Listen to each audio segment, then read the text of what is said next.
Holes. Chapter 9. Stanley stood in the shower and let the cold water pour over his hot and sore body. It was 4 minutes of heaven. For the second day in a row, he didn't use soap. He was too tired. There was no roof over the shower buildings, and the walls were raised up 6 inches off the ground, except in the corners. There was no drain in the floor. The water ran out under the walls and evaporated quickly in the sun. He put on his clean set of orange clothes. He returned to his tent, put his dirty clothes in his crate, got out his pen and box of stationery, and headed to the rec room. A sign on the door said, "Rec Room." Nearly everything in the room was broken. The TV, the pinball machine, the furniture, even the people looked broken, with their worn-out bodies sprawled over the various chairs and sofas. X-Ray and Armpit were playing pool. The surface of the table reminded Stanley of the surface of the lake. It was full of bumps and holes because so many people have carved their initials into it, felt. There was a hole in the far wall, and an electric fan had been placed in front of it. Cheap air conditioning. At least the fan worked. As Stanley made his way across the room, he tripped over an outstretched leg. "Hey, watch it," said an orange lump on a chair. "You watch it," muttered Stanley, too tired to care. "What'd you say?" the lump demanded. "Nothin'," said Stanley. The lump rose. He was almost as big as Stanley and a lot tougher. "You said something?" He poked his fat finger in Stanley's neck. "What'd you say?" A crowd quickly formed around them. "Be cool," said X-Ray. He put his hand on Stanley's shoulder. "You don't want to mess with the caveman," he warned. "The caveman's cool," said Armpit. "I'm not looking for trouble," Stanley said. "I'm just tired, that's all." The lump grunted. X-Ray and Armpit led Stanley over to the couch. Squid slid over to make room as Stanley sat down. "Did you see the caveman back there?" X-Ray said. "The caveman's one tough dude," said Squid, and he lightly punched Stanley in the arm. Stanley leaned back against the torn vinyl upholstery. Despite his shower, his body still radiated heat.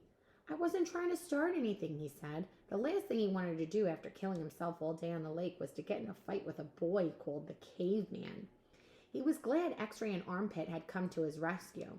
"Well, how'd you like your first hole?" said Squid. Stanley groaned, and the other boys laughed. "Well, the first hole's always the hardest," said Stanley. "No way," said X-Ray. "The second hole's a lot harder." "You were hurting before you even got started. If you think you're sore now, just wait and see how you feel tomorrow morning, right?" "That's right," said Squid. "Plus, the fun's gone," said X-Ray. "The fun?" said Stanley. "Don't lie to me," said X-Ray. "I bet you always wanted to dig a big hole, right? Am I right?" Stanley had never really thought about it before, but he knew better than to tell X-Ray he wasn't right. "Every kid in the world wants to dig a big hole," said X-Ray. "To China, right?" "Right," said Stanley. "See what I mean?" said X-Ray. "That's what I'm saying, but now the fun's gone, and you still got to do it again tomorrow, and again, and again." "Camp fun and games," said Stanley. "What's in the box?" asked Squid. Stanley had forgotten he had brought it. Paper. I was going to write a letter to my mother." "Your mother?" laughed Squid. "She'll worry if I don't," Squid scowled. Stanley looked around the room. This was the one place in the camp where the boys could enjoy themselves. And what'd they do? They wrecked it. The glass on the TV was smashed, as if someone had put their foot through it. Every table and chair seemed to be missing at least one leg. Everything leaned. He waited to write the letter until after Squid had gotten up and joined the game of pool. "Dear Mom, today was my first day at camp, and I've already made some friends. We've been out on the lake all day, so I'm pretty tired. Once I pass the swimming test, I'll get to learn how to water ski. He stopped writing as he began aware that somebody was reading over his shoulder. He turned to see Zero standing behind the couch. "I don't want her to worry about me," he explained. Zero said nothing. He just stared at the letter with a serious, almost angry look on his face. Stanley slipped back into the stationery box. "Did the shoes have red X's on the back?" Zero asked him. It took Stanley a moment, but then he realized Zero was asking about Clyde Livingston's shoes. "Yes, they did," he said. He wondered how Zero knew that.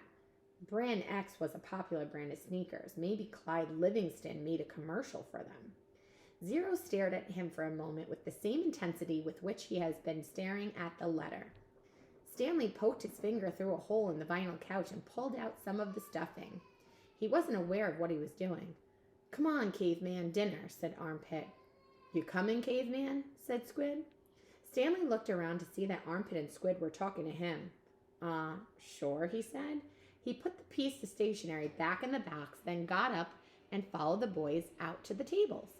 The lump wasn't the caveman. He was. He shrugged his left shoulder. It was better than Barf Bag.